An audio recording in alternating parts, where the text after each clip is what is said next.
Zdaj, Antar Studio, torej vaše podjetje, se ukvarja tudi z investiranjem. Tudi, ja.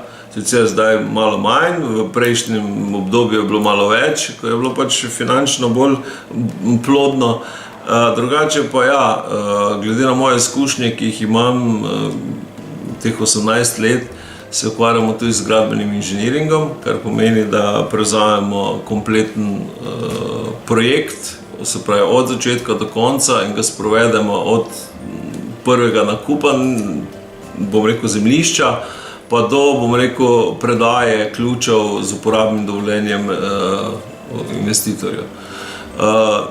Delno investiramo tudi mi v manjšem obsegu, glede na stanje, ki trenutno je.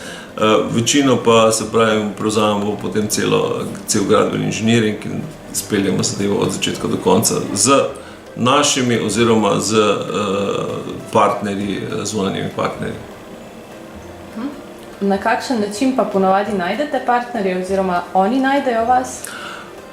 Spet 18 let izkušenj dela z, bom rekel, partnerji so stalni, nekako preverjeni, zaupanje vredni, tako da nekih novih načeloma se ne iščemo, razen če je kakšna ekstremna zadeva, kot je zdaj ena, kjer iščemo človeka, ki polaga teraco, ki je bil nekoč v preteklosti zelo zadeva iskana, zdaj pa že nekaj let ali pa 2-3 desetletja zapostavljena, vendar na enem objektu, ker je spomeniško zaščiten, potrebujemo takšen tlak in iščemo pač ravno kar se dogovarjamo z izvajalci oziroma ponudniki te storitve.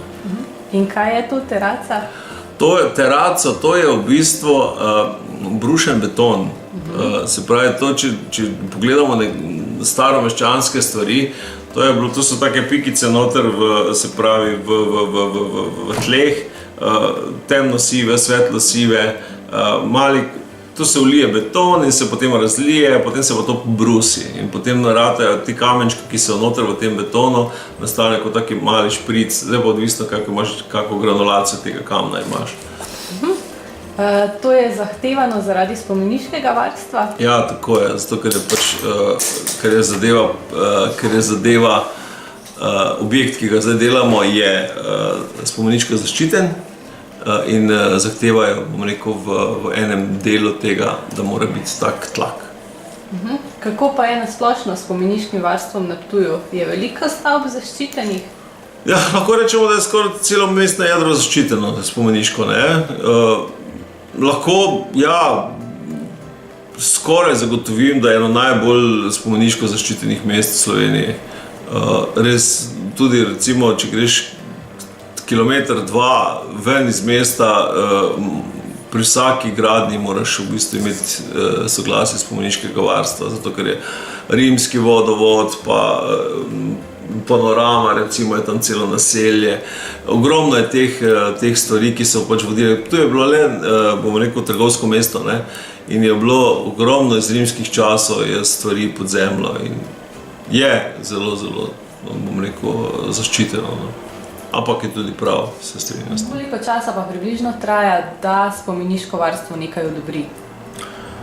Moram reči, da gospa, ki je trenutno v Mariboru na tem delovnem mestu, je kar ažurna, kar hitra, tako da tudi pride hitro pogledat. Če rečemo, da ne bom rekel od danes do jutri, ampak teden, 2 tedna se kar hitro, bom rekel, zadeva obrne, uskladi in bile so neke stvari, ki so bile malo dalj časa za usklajevati. Drugače pa je kar hitro, ja.